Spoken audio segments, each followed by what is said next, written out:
Today I'm going to take a look at the front-back split challenge for the linked list from Topcoder.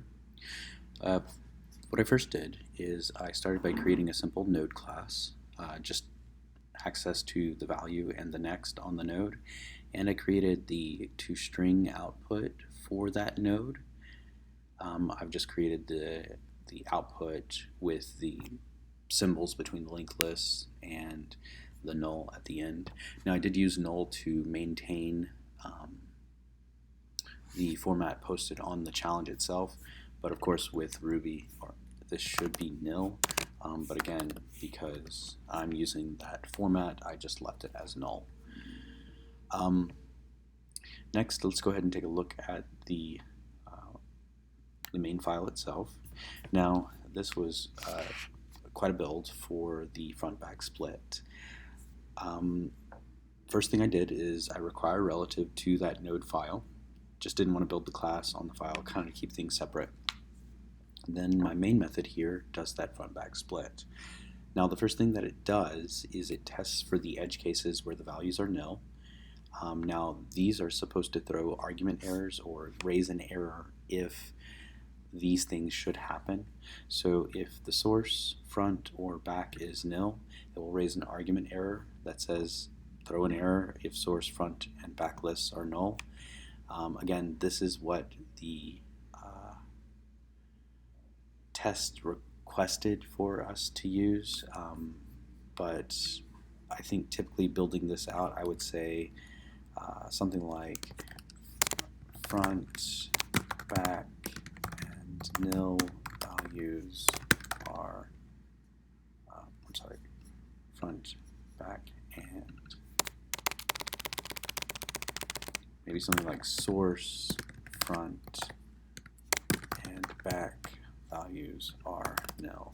Something like that, or null if I'm sticking to the appropriate file. But again, because I'm building out what the test required, I'm just using the values that were provided.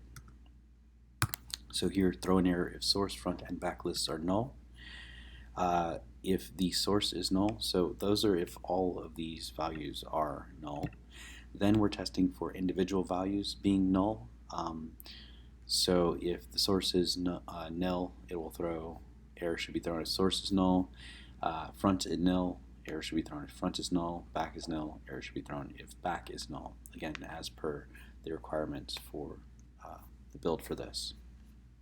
The next is it tests for the edge cases where the list is less than 2 nodes. So the first one is if there's 0 in there, so source.value.nil. So when I build my nodes, to initialize the node, I just put value as nil. So this checks to see that if that value is nil, it will throw an error because there's an empty list.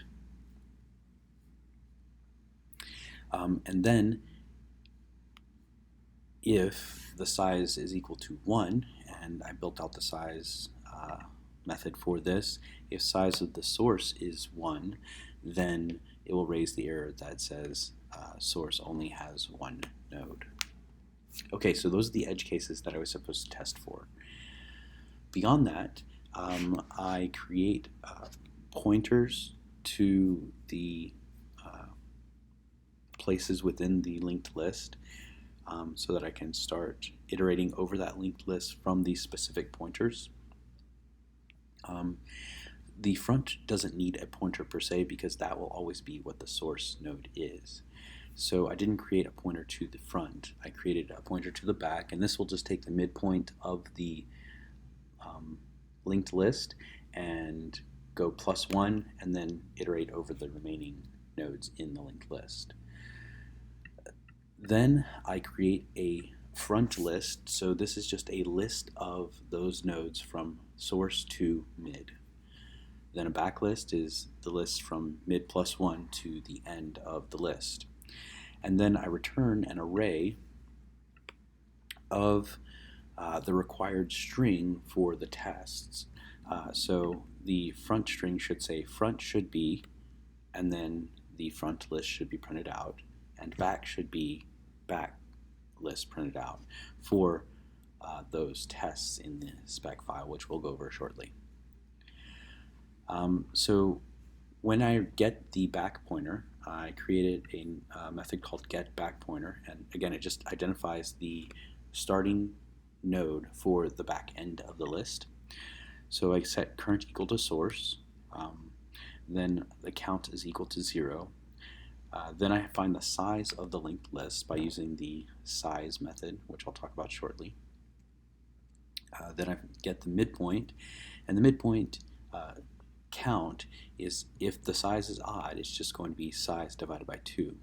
If the size is even, it's going to be size divided by 2 minus 1.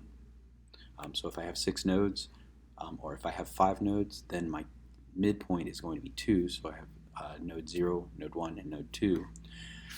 If I have 6 nodes, then if I divide by 2, it's going to be 3, but that's not the midpoint. That is the plus 1 of the midpoint, because there's 6 nodes, 0, 1, 2, 3, 4, 5. So I need to point that midpoint, tell the link, or this method, that the midpoint is minus 1. So 0, 1, 2. 2 is the midpoint. Then I iterate over the linked list, starting at the count, which is 0, and until the count is mid, I make current equal to current.next, and I add plus 1 to the count. And what's returned then will be my back pointer, which is the one after the midpoint, so that will just be current.next.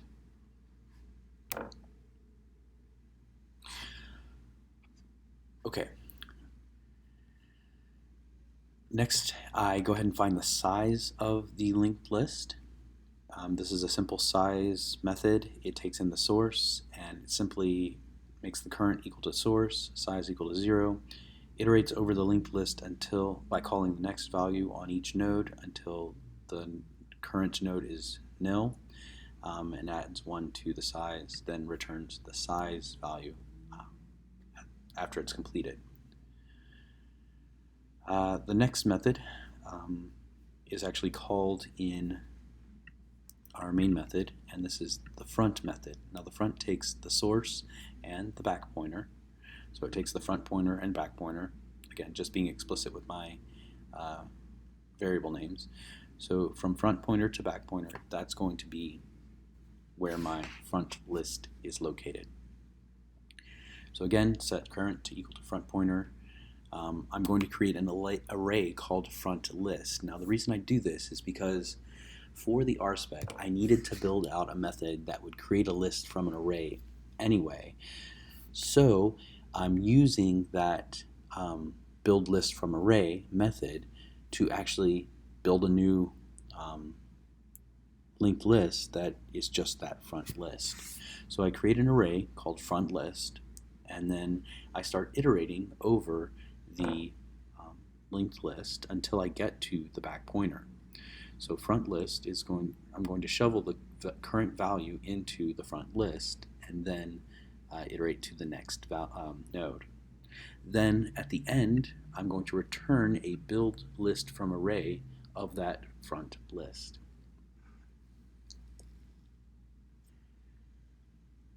Then to find the back, I basically do the exact same thing that I did in the front half, except I don't need a front pointer. I don't need a pointer to the end, because the end is going to be the end of my linked list. So I take in that back pointer. I'm going to iterate over starting at back pointer, so current equals back pointer. Then I do the same thing I did with the front list. I create an empty array for the back list, and then until current equals nil, I'm going to shovel into the back list the current value, then iterate to the next value, and then return a build list from array of that back list. And then we have the build list from array method, which takes in an array and sets a head equal to nil, and then current's going to equal head. Now, the reason I do this, again, is because that when I build out a node, I set its initial value to nil. And for when I'm building out this node from, or these linked lists from the array, I'm going to need to iterate over each of these, and I'm going to need to create a head node for that linked list. So if head equals nil, then I'm going to create that new node with the value, the first value of the array that's passed in. And then I'm going to set current equal to head. Else, if head does not equal nil, then current.next equals the new node, because I no longer have a head, and current is equal, or I do have a head on this list, and current is going to equal current.next. Then once I'm completely iterated over the array, then I return that head node, and that head node will have pointers to the rest of the nodes in the list. Okay, so those are all my methods for the front-back split. Again, once I call that main method, it creates, it locates the back pointer, then it creates the front list using the source and back pointer, then creates a back list from the back pointer to the end of the linked list, and then returns the appropriate strings that we're testing for in the RSpec. Alright, so I did, of course, build out a test method, which will be called if you call the file directly. So if we call Ruby from the library directory split linked list.rb, it'll run the test file, which creates two lists from the build list from array, one of length 5 and one of length 6, and then it's going to print those lists in the appropriate format. So what we're going to see is that it's going to return the two front and back lists as an array when we do this in spec print using the P. So the first one said front should be 1, 2, 3, and then null, and then back should be 4, 5, and then null. And as you can see, 1, 2, 3 would be the front half of the list, 4, 5 is the back half of the list. Now if I wanted to actually put the string that we're going to be looking for in the RSpec, then I would actually have to call those particular values from the array. Let me just copy this real fast. And change that to 1. Okay, so the front is going to be this value, the back is going to be the last value, and what we'll then get is front should be, back should be as strings, of course, because we created that toString method in the node. And so that should do it. So now we're going to go ahead and go over the RSpec. And this RSpec is just using the RSpec module or library. It's going to require both node and split linked list. And the reason I do both is because I'm actually creating both. So, and I'm using methods from node and methods from split linked list. So I'm going ahead to require both of them just in case I'm not actually using anything from one or the other.